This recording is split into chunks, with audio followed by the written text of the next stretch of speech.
Donc, vous avez démarré dans la bande dessinée il y a presque 20 ans en faisant une série sur quel thème? Alors, une série sur les Templiers. Les Templiers. Oui, en fait, elle s'appelait À l'ombre de la croix. J'ai démarré avec un éditeur de Genève, Piquet Édition, avec 2 tomes en 2003-2005, et avec cette série-là. D'accord. Et après en 2008, j'ai rencontré une maison d'édition à Paris, Proust Édition. Et là, j'ai fait l'adaptation de la vie de Roberto Succo, un serial killer qui avait vécu aussi en France. Elle avait commis des crimes en France. Oui. C'était un Italien de Mestre, de côté d'où j'habitais à l'époque. Oui. Et il était super célèbre. En fait, il était super connu à l'époque parce qu'il avait quand même tué des policiers à Toulon. Et voilà, ça c'était avec la maison d'édition de Paris. Et après, la 3e partie de mon album, j'ai sorti avec une association qui s'appelle Les Gangs, qui est basée à Cannes. J'ai réussi à sortir aussi la 3e partie de ma première histoire sur les Templiers. Oui. En fait, l'éditeur de Genève, il ne voulait pas éditer la 3e partie, alors j'ai réussi à avoir mes droits pour publier les 2 tomes de l'ombre de la croix, en plus avec la partie qui manquait. Là. Et comme ça, j'ai fait un intégral, il y a les 3 tomes, c'est toujours l'histoire sur les Templiers. C'est une histoire qui se situe à quelle époque? Ça c'est à la fin des croisades, ça commence avec la fin des croisades en Palestine, par la prise de la forteresse de Saint-Jean d'Acre. En fait, il y a un Templier qui est chargé de récupérer des anciens manuscrits, et quand il arrive en Palestine, la forteresse est bien évidemment en train de tomber par les mains des Sarrasins. Là, c'est la première partie, il y a l'aventure qui commence. Et la 2e partie, en fait, je me suis occupée du procès fait par Philippe le Bel, le roi de France, qu'il a fait brûler beaucoup de Templiers. Même si au début, lui, il était aidé aussi par l'ordre. Il a eu beaucoup de favoritisme par l'ordre des Templiers. Et en fait, un peu par cause de son premier ministre Nogaret, avec un complot comme ça peut arriver maintenant aussi. Est-ce que vous pouvez nous rappeler l'époque des procès des Templiers? 1314. Combien? C'était en 1314. 1314, d'accord. Oui, en 1314, l'ordre il a arrêté en France et d'ailleurs partout. Et les derniers Templiers qui sont arrivés à s'échapper des bouchers à Paris, ils sont réfugiés sur l'île de Chypre. Et là, c'est encore... à Chypre, oui. Et là, il y avait encore, en fait... ça continuait comme ça là-bas, parce que Paris, la France, c'était fini. Et la 3e partie, il y a la légende du trésor des Templiers. J'aimais bien toutes les affaires comme ça. Et je me suis un peu inspirée aux légendes du sud-ouest de la France. Et, parce qu'on suppose que le trésor, il est parti une nuit de Paris. Les Templiers ont réussi tout à prendre les manuscrits et aussi l'or et l'argent qu'on n'a jamais retrouvé, sauf à la légende qu'il veut qu'à Rennes-le-Château, un curé, par hasard, reconstruit l'église. Après, il s'est fait aussi la maison, une villa Magdala. Mais bon, ça c'est des suppositions, parce que moi d'Antibes, dans le magasin où mon compagnon Patrice Machard il travaille, on a eu un monsieur qui s'est présenté en disant je suis un des Templiers. Il m'a montré un médaillon avec les 2 chevaliers et les chevals, le symbole des Templiers. Il m'a dit qu'en fait le trésor des Templiers n'est pas parti dans le sud-ouest de la France, mais plutôt dans la comté de Ventimille en Italie. Ah oui? Oui, alors... Il y a plusieurs légendes, il y a aussi une légende qui dit que c'est parti en Portugal, oui, en Écosse, oui, même il y a plusieurs légendes. Oui, même en Angleterre, oui, ils ont fait plein de trucs comme ça. Et c'est pour ça que la 3e partie du livre est un peu plus inspirée des légendes, mais j'aimais bien ce côté caché de l'histoire, et voilà. D'accord. Et qu'est-ce que je veux dire? Donc, si j'ai bien compris, il y a 3 tomes à l'ombre de la croix. Alors, maintenant, il n'y a qu'un tome, un intégral. Ah, c'est l'intégral? Oui, chez les Gangs, il y a les 3 tomes à l'intérieur. Ils sont tous là-dedans. Est-ce que vous... Voilà. Ok. Très bien. Et est-ce que vous pouvez montrer quelques pages oui, à l'intérieur oui, je vous montre. de l'album?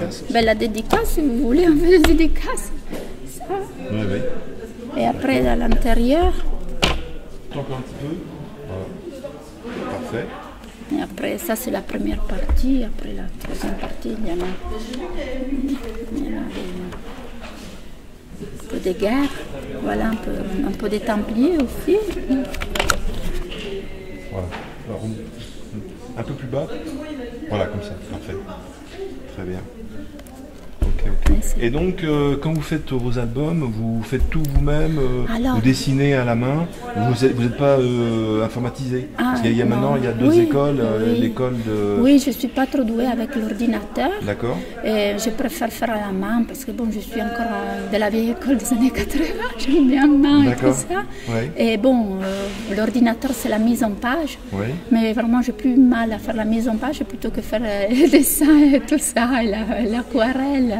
Oui, j'utilise écoline, aquarelle, pinceau, voilà. D'accord. Oui, mais enfin bon, on a toujours dessiné comme ça. C'est une habitude. Le numérique. Mais c'est vrai que c'est une habitude. J'ai vu une personne qui l'utilisait et c'est vrai que ça, c'est impressionnant quand on maîtrise bien l'outil. Ah oui, il faut...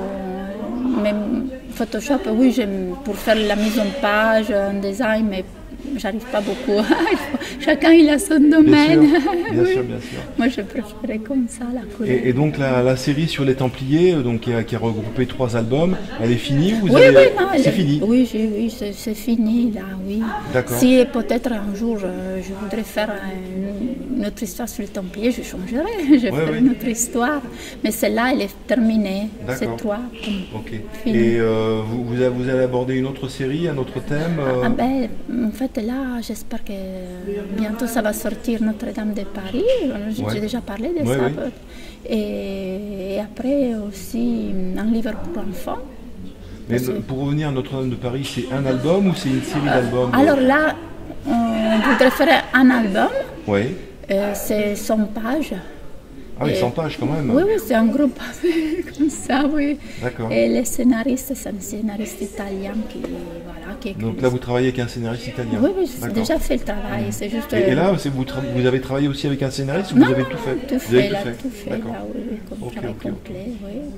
Et ce livre-là, c'est pour les enfants? Oui, ça c'est en fait mon compagnon, Trish Marshall, qui est le scénariste et qui est celui qui a écrit l'histoire. Et ça, oui, c'est pour les ados, c'est une histoire d'amour, d'aventure, love power, c'est super sympa. Et c'est un dessinateur belge, en fait. Là, il est parti en Belgique. Sinon, c'est Yves Urbain qui a dessiné. Il a travaillé chez Spirou. Lui, c'est l'école belge. Et il a travaillé Spirou, Tintin aussi. Oui, c'était... Oui, pour les journaux, oui. Il a fait aussi des bandes dessinées avec les Franco, je crois. Oui. Et voilà. Et après, sinon, on a une autre BD, toujours de l'association Les Gangs. Ça, c'est Tibet. Et lui, il est super célèbre. Il a fait Ricochet.